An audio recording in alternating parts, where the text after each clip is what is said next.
Hi, I'm Owen Casey Stevens, and this is the story of gaming on funeral food. Uh, Content warning, there's a death in the family in this story. It was quite a while ago, and it's crucial to the humor value of the story. Unfortunately, sometime after we were married, my wife's father died. It happens. And her mother lived down the block from us in a tiny little 500 square foot house. I mean, it was an itty bitty little house. And it was the tradition of her church and her community that when someone in the family dies, you bring them food. So a day, 2 days after the funeral, she calls us and says, can you all come down to the house? And we think, of course we can spend some time with you, take care of anything you need to take care of. Absolutely, we're happy to do that. So we head down there, and she greets us at the door and says, can you take some of this food? And we're thinking, oh, sure, there's too much food. Great. Well, Lori Jane's mother was very beloved by her community, and it was a 500 square foot house. So the refrigerator was full. The countertops were full. The sofas, the chairs, there were casseroles stacked one this way, then one this way, then one this way, in a corner on the floor, up 3 feet high. And each and every one of these has a neat little sticker with a number on it. And we discovered that the funeral home had given her a book that had stickers and numbers, and when someone showed up, you'd write down their name on a line and then put a sticker on the casserole dish so that you knew who to return it to. But she had 90 to 100 people's worth of food. I'm not exaggerating at all. And there were casseroles, there were cakes, there were pies, there was a surprising amount of just homemade loaves of bread. There were stews, there were soups. Lori Jane's mother was a small woman. She was like 5'4", probably weighed 100 pounds or less, and she was living by herself at this point, and her house was bursting with food. So much food she couldn't even begin to put it all in the refrigerator.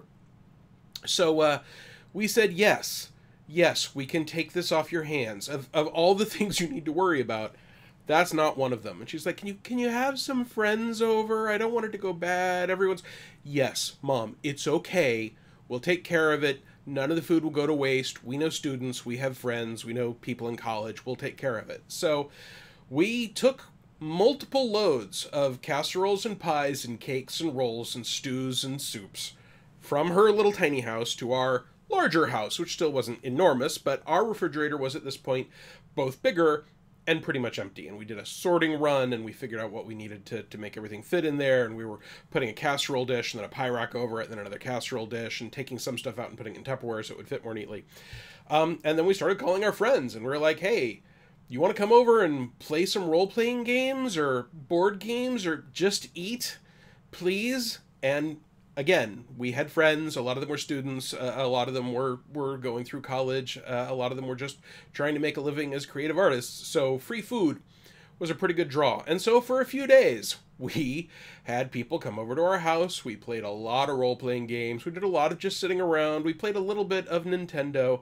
And we ate well. We ate very well. Now, frequently, it was a mystery what we were having, because all of these casseroles were marked with who owned it, not what it is. And especially with Midwest Oklahoma casseroles, the top of a lot of them are either a layer of marshmallow or a layer of cheese, and there is just no telling what's under there.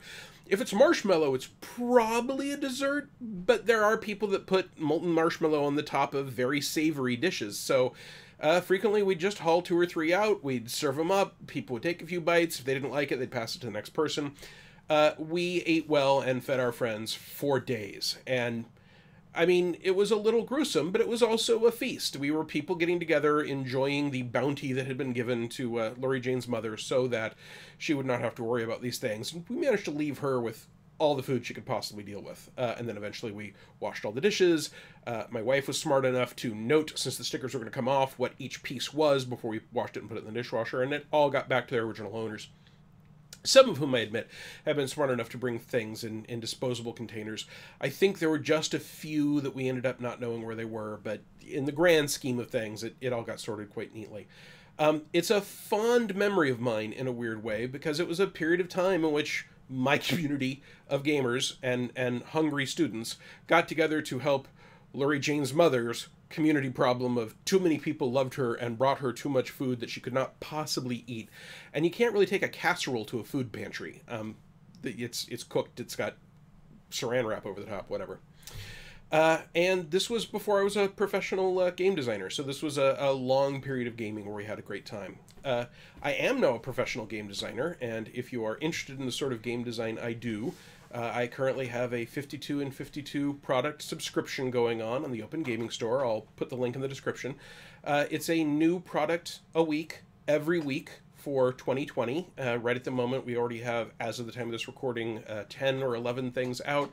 You get everything we've already released, and you'll get all of the new products going out throughout the year. So if you are sitting around with nothing to do and you need some reading material, or you're looking for an opportunity to have more gaming material, please come subscribe. We're happy for your community to help our community.